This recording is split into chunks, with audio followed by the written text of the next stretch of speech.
अस्सलाम वालेकुम। अस्सलाम नमस्ते सत श्री अकाल। उम्मीद करता हूँ फिट होंगे, बेहतरीन होंगे, अपनी लाइफ अच्छे से एंजॉय कर होंगे। हम तीनों की तरह देवों के देव महादेव और एपिसोड है जनाब 19 और फर्स्ट पार्ट है। प्लीज लाइक शेयर सब्सक्राइब कर दें। स्ट्रेट चलते हैं वीडियो की तरफ। मेरा नाम है बल इस्तकलानी बालू, मेरे साथ हैं Rana Mohammad Ali, Mohammad Sameer Khokhar. So guys let's start. Prajapati, भूल से आपने कह दिया कि शिव को आमंत्रित करेंगे,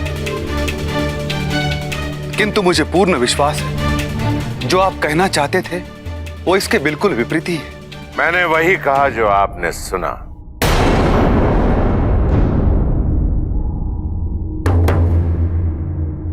और मैं अच्छी तरह से जानता हूं कि मैंने क्या कहा। किंतु कुछ ही समय पूर्व ही तो आपने घोषणा की थी कि शिव को किसी भी महामंडल में उनका स्थान नहीं दिया जाएगा, और आज आप स्वयं ही। हाँ, ये सत्य है कि मैंने ही शिव को महामंडल की सभा में स्थान ना दिए जाने का आदेश दिया।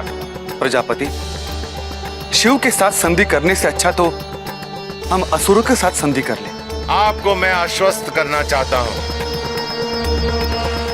कि मेरे इस निर्णय का जब भी परिणाम आएगा आपको भी उतनी ही प्रसन्नता होगी जितनी मुझे होगी।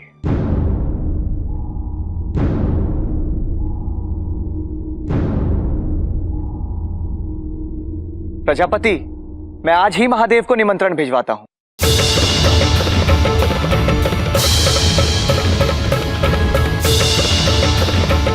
दस दिन के पश्चात महामंडल की बैठक द्वारा हम एक नए अध्याय का आरंभ करें। हाँ, बस अब आ ही गया सभागृह। अरे नहीं, ऐसी कोई बात नहीं है। वो क्या है ना, चंद्र भी बहुत व्याकुल हो रहे होंगे यहाँ आने के लिए। हाँ, क्यों नहीं। चौसर से ऐसे उठ जाना, देख रही हूँ मैं व्याकुल कौन है। अरे गति बढ़ाओ, अतिथियों के प्रस्थान द्वार तक तुरंत पहुँचना है। लगता है महासभा समाप्त हो गई।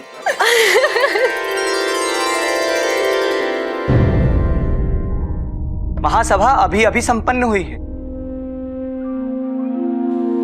आप लोगों को यह सुनकर विश्वास नहीं होगा कि प्रजापति ने क्या घोषणा की है। मैं अभी आती हूँ चंद्र को देख के। चंद्र से दूर एक क्षण भी नहीं रह सकती। आप कुछ कह रहे थे पिताजी की घोषणा के विषय में। आज एक लंबे अंतराल के बाद प्रजापति ने एक ऐसा निर्णय लिया है जिसे सुनकर मैं ही नहीं अपितु सभी अतिथिगण प्रसन्नता से भर गए हैं। अच्छा, कैसा निर्णय? समझ लीजिए कि इस निर्णय से समस्त ब्रह्मांड में शांति की स्थापना हो जाएगी। उन्होंने यज्ञ महामंडल के आयोजन की घोषणा की है, जिसमें प्रजापति पहली बार महादेव को भी स्थान प्रदान करेंगे।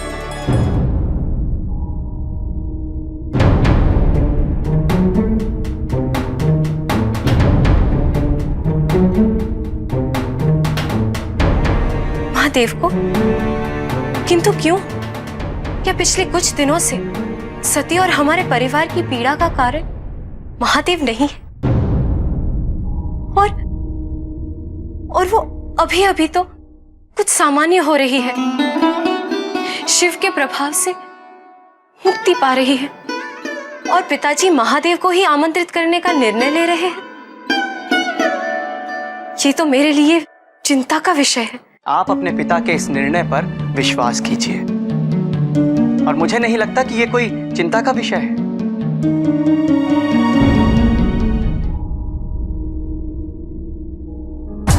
स्वामी, सती यहीं आ रही है। कृपा करके उसके समक्ष इस विषय पे चर्चा ना कीजिएगा। अरे, आप यहाँ? सभा समाप्त हो गई?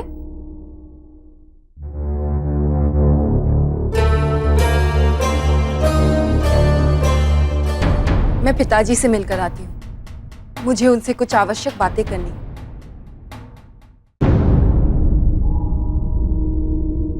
आज्ञा दीजिए।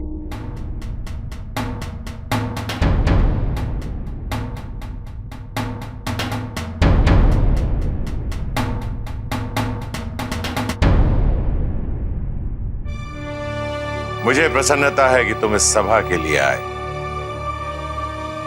और उससे भी अधिक प्रसन्नता यह है कि तुम मेरी पुत्रियों को भी साथ लाए। अच्छा ये बताओ, ये तुम्हें सुखी रखता है? पिताजी, इनसे अच्छा और कोई हो भी नहीं सकता। इतना सुख दिया है इन्होंने हमें। इसीलिए पिता का घर याद नहीं आता है, पिता को निमंत्रण भेजना पड़ता है।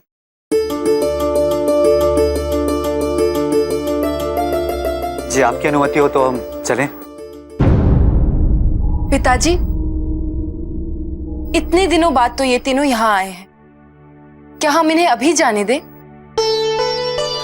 अच्छा नहीं होगा कि ये वसंत उत्सव तक यहीं रुक जाए।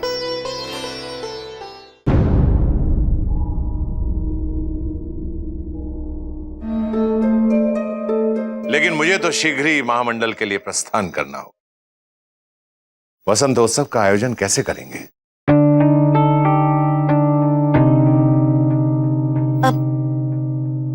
स्वामी, आप चिंता ना करें स्वामी, चंद्रमा है ना, आपकी अनुपस्थिति में ये सारी व्यवस्था कर लेंगे। हाँ पिताजी, हम सब मिलकर इनकी सहायता करेंगे। ठीक है, मेरी अनुपस्थिति में चंद्रमा ही वसंतोत्सव का नेतृत्व करेंगे।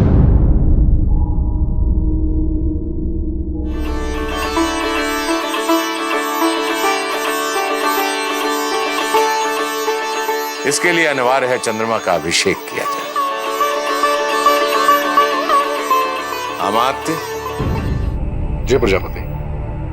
सभी नगरवासियों के सामने आप इसकी घोषणा करवा दीजिए। जो आ गया प्रजापति। जी, यहाँ पे जो प्रजापति दक्ष जो हैं उन्होंने एक ऐसी घोषणा की है जिससे हम भी सरप्राइज हुए हैं और सारे सुनकर सरप्राइज हुए हैं। वहां पे इंद्र भी बैठे हुए थे, चंद्रमा भी बैठे हुए थे। जब उन्होंने ये कहा कि अभी जो है मैं जो शिव हैं उनको भी बुलाऊंगा और उनके लिए भी शतान का जगह का बंदोबस्त करेंगे, उनको भी बिठाना है इस महासभा में।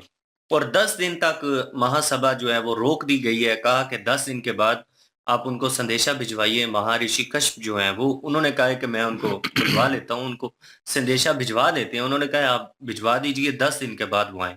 यहाँ पे इंद्र जो हैं उन्होंने विरोध किया है और महर्षि जो हैं उनके साथ जो रहते हैं उन्होंने भी विरोध किया है इस फैसले का। उन्होंने कहा कि शिव जी से दोस्ती करने से बेहतर है कि असुर जो हैं हम उनसे दोस्ती कर लें। लेकिन यहाँ पे प्रजापति जो है उनकी सोच पता नहीं क्या है। उन्होंने यही कहा इन सब से कि आप जो है मेरे आने वाले टाइम को देखिए, आने वाले टाइम में जितनी खुशी मुझे होगी उतनी ही खुशी आपको होगी। ये जो मैं घोषणा कर रहा हूँ इसके पीछे कोई कारण है और वो कारण उसी टाइम ही पता चलेगा जब शिव जी यहाँ पे आएंगे। बिल्कुल। और वो थ्योरी नजर आ रही थी, मुझे भी वो लग रहा था ना, क्योंकि जैसे ही उनके साथ जो राइट साइड पे ऋषि बैठे होते हैं वो उनके सहायता करते हैं। जो प्रजापति दक्ष हैं उनके साथ होते हैं। वो उन्हें लगता है कि ये शिव जी की बात जो है वो नहीं करेंगे, उनसे तो इनका वो 19-20 का आंकड़ा रहता है तो वो नहीं करेंगे। लेकिन इस बार उन्हें शौक लगा और वो इस चीज़ को लेकर परेशान थे कि क्यों, मतलब आपने गलती से नाम ले लिया होगा। उन्होंने कहा नहीं, गलती से नहीं लिया, ये मैंने खुद लिया है और एट द एंड पता चलेगा। क्योंकि कुछ ऐसा फैसला या कुछ ऐसी वो बात करने लगे हैं कि वो चाहते हैं कि पोलाइट वे में इस मसले को हल किया जाए, ताकि मेरे घर से एक किस्म का, उन्हें लगता है उनकी सोच के मुताबिक, एक साया पड़ गया है मेरी बच्ची के ऊपर, सती जी जो हैं। तो उन्होंने लगता है कि उन्होंने उसको अपने वश में कर लिया है और ये मसला ऐसे रिजॉल्व नहीं होगा फोर्सफुली, तो उसको उस वे से वो हल करना चाहते हैं।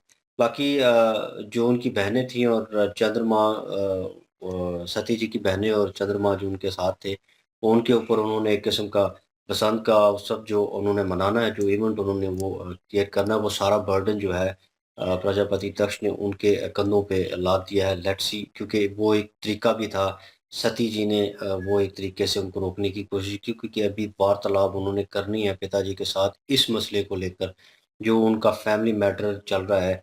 सती जी की जो 2 बहनें हैं और उनका चंद्रमा के साथ वो रिलेशन जो है उसको लेकर, क्योंकि घर की बात तो वो चाहती हैं कि टाइम मिल जाए थोड़ा ऐसा कि हम उसके ऊपर बात कर सकें, क्योंकि जल्दी में तो बात होनी नहीं है, तो ये मसला रिजॉल्व नहीं होगा और ख़राब होगा। तो लेट्स सी, देखते हैं।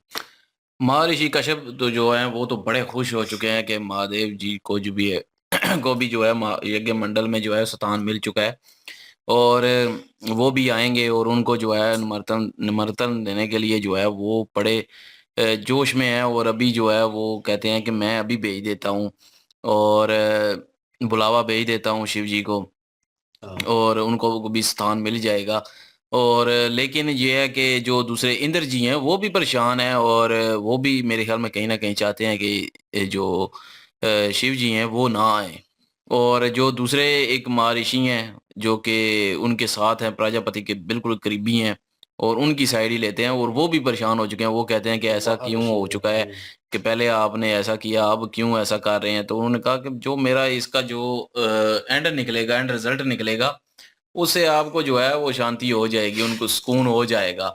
तो मतलब कुछ और ही करने का इरादा है प्रजापति का, और वो तो आगे पता चलेगा कि आखिर क्या ऐसा करता है प्रजापति के शिव जी के साथ, और क्या कहलवाना चाहता है उनसे, या क्या करना चाहता है, या उनके सामने कोई घोषणा करना चाहता है। तो ये तो आगे पता चलेगा। लेकिन ये है कि उनको फिल वक्त जो है वो बुलावा चला गया है महर्षि कश्यप की तरफ से। और तो बाकी जो आगे है वो चंद्रमा जो है वो तो परेशान ही है, क्योंकि अब पता नहीं उनका जो है वो रेवती जी से जो है वो क्या ऐसा जो है वो मामला है कि वो उनकी उनकी वजह से परेशान भी है। मतलब कि वो बात खोल ना जाए, कोई ऐसी कोई सामने ना आ जाए। वैसे तो भी उनके पिता से उनकी नहीं लगती। तो उनको एक और भी डर है कि जो महासभा हुई है इसका परिणाम क्या होगा, इसमें शिव जी के साथ क्या करेंगे, शिव जी को क्यों बुलावा दिया, वो भी परेशानी एक ज़हन में चल रही है। और लेकिन ये है कि अभी उन्होंने टाइम तो ले लिया है, उनको इधर रख भी लिया है, तो अभी उनका जो है वो होने वाला है, क्या कहते हैं उसको, अभिषेक होने वाला है। तो मत्ते को ऑर्डर दे दिया है कि सबके सामने जो है वो अभिषेक किया जाए। अभी आगे देखते हैं क्या होता है। बिल्कुल जी, और लाइक शेयर सब्सक्राइब कर दें। इंशाल्लाह मिलते हैं नेक्स्ट वीडियो में। अपना ख्याल रखिएगा, दुआ में याद रखिएगा। तब तक के लिए अल्लाह हाफिज, पीस।